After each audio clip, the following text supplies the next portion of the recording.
Continuamos con La Noche.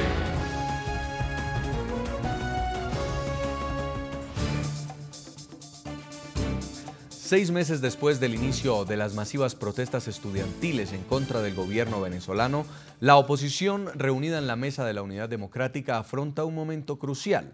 En medio de discrepancias internas y tras la renuncia de su secretario ejecutivo, quien fue durante 5 años, Ramón Guillermo Aveledo, la MUD tiene el gran reto de superar las diferencias y mantenerse organizada ante un régimen que, a juzgar por los hechos, parece cada vez más desafiante. Porque no todo el mundo, créanme, cualquier persona no puede dirigir un colectivo con pensamiento tan diverso de la manera acertada como en los últimos años lo condujo Ramón Guillermo Aveledo. ¿Podrá la oposición venezolana unificar las posiciones dentro de su militancia para seguir haciéndole frente al régimen de Nicolás Maduro? Este es uno de los interrogantes que hoy ronda a analistas y a propios miembros de la oposición reunidos en la Mesa de la Unidad Democrática MUD, tras la renuncia de su secretario ejecutivo Ramón Guillermo Aveledo. Dejo de ser el primero y paso a ser el último de la fila. Para ser útil a Venezuela, lo que importa es lo que uno haga y no la posición. Aveledo dejó entrever en su mensaje de renuncia que abandonaba el cargo para evitar confrontaciones al interior de la coalición opositora, aclarando que no dejaba de ser parte de la unidad. La unidad que hemos construido entre todos no nos pertenece, pero no nos confundamos. Tampoco la unidad es res nullius, una cosa de nadie. Es mucho más que un edificio del ego, al que se derriba de un manotazo para después rearmarlo a gusto y ponerle una banderita. Como secretario ejecutivo de la MUD, Aveledo fue cabeza visible en los intentos de diálogo con el régimen de Maduro, proceso que hoy está congelado y que no ha contado con el apoyo unánime de la oposición, pues movimientos como el de Voluntad Popular han insistido en que la disidencia debe mantenerse en la calle exigiendo un cambio político en Venezuela. No con Ramón Guillermo en sí particularmente, sino creo que fue una diferencia estratégica de cómo estábamos llevando la oposición en sí. Y como consecuencia de eso, bueno, se dieron muchas discusiones, se dieron de alguna forma algunos desencuentros, pero que entre otras cosas creo que quedó ratificada que el planteamiento que teníamos no solamente nosotros, sino también Antonio Ledesma, María Corina, la Causa R, el Proyecto Venezuela, de que había que renovar, reformar y hacer un cambio profundo de la unidad, quedó en evidencia que era lo correcto que había que hacer. Otra parte de la oposición lamentó la dimisión de Aveledo al considerar acertada su gestión en la MUD. Algunas veces las mezquindades, individualidades con sus intereses personales, algunas organizaciones que en colectivo y por supuesto más que la mezquindad, la mentira, comienzan a bombardear sin medir los efectos. No se sabe hasta dónde las diferencias internas obliguen a la oposición a replantear su estrategia una vez defina quién asumirá como secretario ejecutivo de la MUD. Por lo pronto, es un momento difícil. El dirigente opositor Leopoldo López está en prisión desde el 18 de febrero pasado, cuando decidió entregarse a la justicia.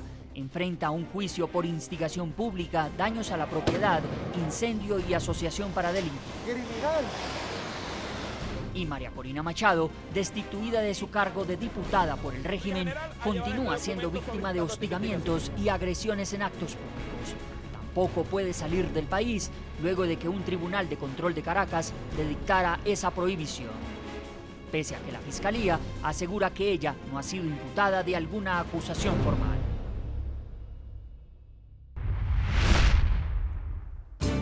Seguimos en La Noche y ahora invitamos al programa desde Caracas, Venezuela, María Corina Machado. Ella es líder de la oposición en Venezuela, también fue diputada, pero fue destituida por el chavismo, que es mayoría en la Asamblea Nacional, después de que hiciera una gira internacional para denunciar violaciones a los derechos humanos en Venezuela. Señora María Corina Machado, bienvenida a La Noche.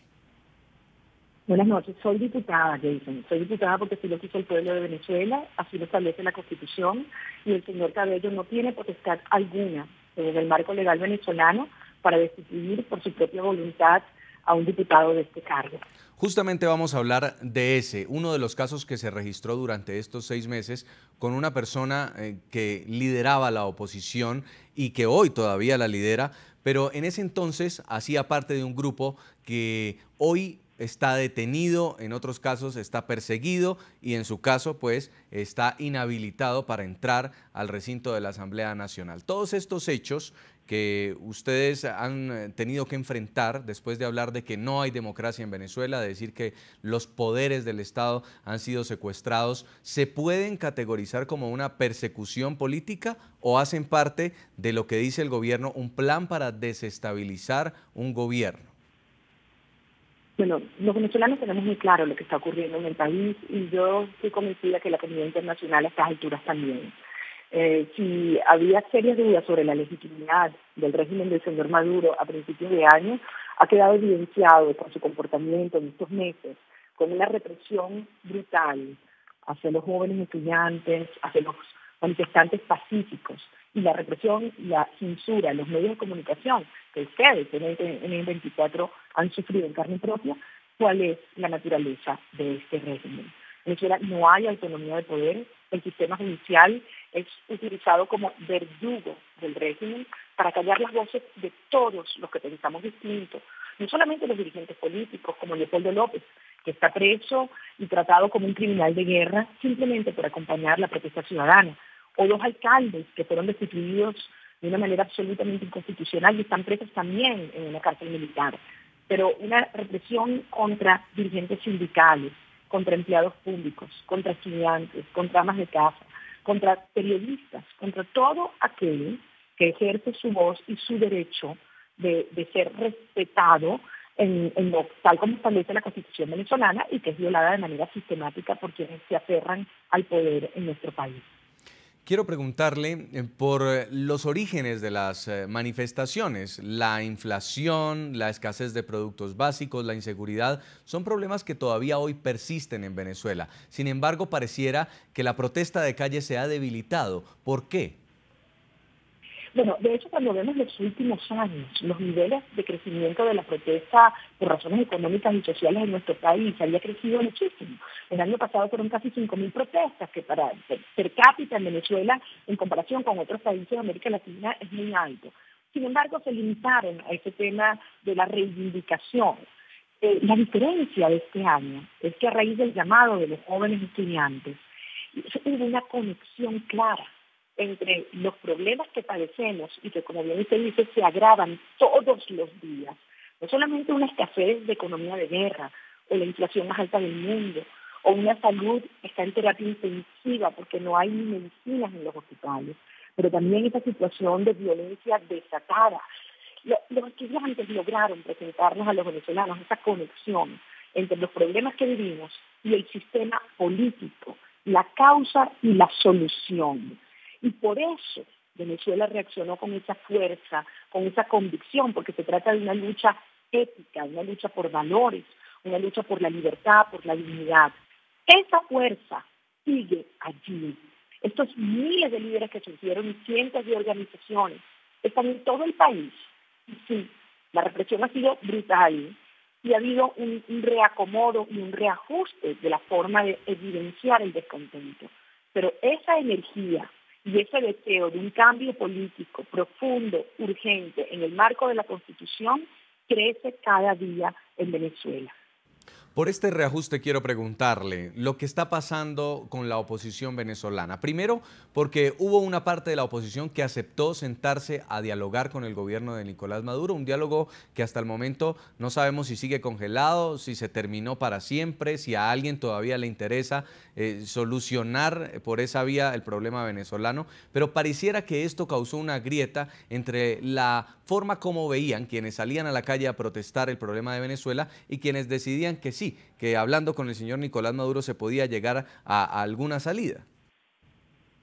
Fíjese, todos los que somos demócratas creemos en el diálogo genuino, en un diálogo que permita verdaderamente llegar a reformas sustantivas para que Venezuela transite hacia la democracia y la libertad.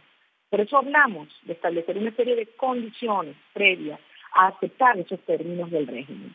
Los hechos han demostrado que efectivamente no había vocación alguna, sino la pretensión vocación alguna por parte del régimen, quiero decir, de hacer modificaciones en cuanto a su comportamiento represivo y autoritario.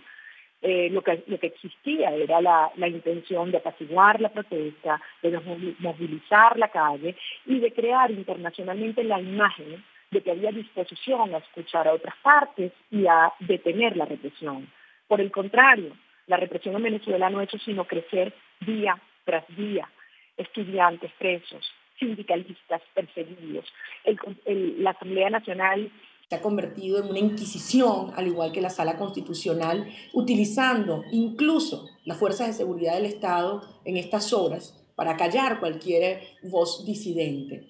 Ahora bien, en este momento estamos conscientes que ese deterioro acelerado de la economía en el país, que además estamos en la víspera de unas decisiones que van a tener que tomar con un altísimo costo en los venezolanos más pobres. Me refiero al aumento de la gasolina, de las tarifas eléctricas, otra mega devaluación. El gobierno sabe que va a generar nuevo o mayor descontento y malestar. ¿Cómo reacciona el régimen? Anoche Nicolás Maduro anuncia la compra de nuevos equipos antimotines para usar. Es decir, en un país donde no hay leche, aceite, harina, medicina, gas doméstico, los pocos dólares que le queda a la nación, el régimen lo utiliza para adquirir equipos antimotines. Ahí tiene usted la evidencia de cómo está Venezuela hoy en día. Para lo que quizás sí sirvieron estos anuncios de diálogo es para calmar a la comunidad internacional, incluso algunos países del mismo vecindario que estaban cuestionando lo que estaba pasando en Venezuela porque le dieron una oportunidad a ese diálogo. Sin embargo, hoy ya los diálogos no existen y muchos también están callados frente a lo que está ocurriendo y a lo que ustedes vienen denunciando. ¿Cree que al final Nicolás Maduro logró su objetivo? Bueno, quizás temporalmente logró efectivamente que volviera a surgir ese grado de complicidad que tanto nos duele a los venezolanos, porque lo hemos visto durante muchos años y porque hay razones más que evidentes. Y están las fotografías, las imágenes, los testimonios, incluso los informes. Human Rights Watch lo presentó esta semana ante las Naciones Unidas, donde se demuestra la forma sistemática y masiva como se han violado derechos humanos por parte de este régimen y por órdenes del señor Maduro, la forma como se han torturado jóvenes detenidos de una manera cruel. Eso está allí y el mundo lo sabe. Ahora, lo que el mundo debe saber es que los venezolanos tenemos una fuerza enorme, mayoritaria, decididos a buscar un cambio político profundo y urgente en el marco de la Constitución, que estamos decididos a lograr esa transición a la democracia y que tenemos la capacidad de darle a este proceso de transición sostenibilidad y estabilidad. Este régimen está en una fase terminal y su comportamiento desesperado y brutal así lo demuestra. Queremos agradecerle mucho a este contacto desde Venezuela. Señora María Corina Machado, ya es líder de la oposición venezolana, muy amable por haber estado con nosotros aquí en NTN 24. Gracias a usted, cuídese mucho. A propósito del tema de hoy, le seguimos preguntando a nuestros televidentes. 6 meses después del inicio de las protestas en Venezuela, ¿qué creen que ganó y qué creen que perdió la oposición luego de las históricas manifestaciones? Sigan participando a través de las redes sociales y las cuentas de Twitter del programa La Noche. Nos escribe José Dubois y dice: ganó todo mientras estuvo unida, pero se destruyó todo cuando los propios líderes opositores criminalizaron la protesta.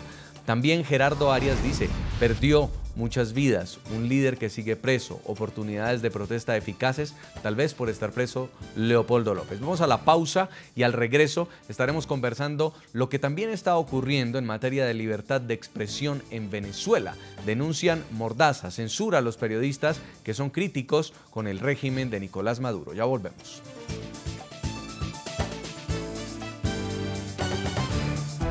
Ya regresamos con La Noche.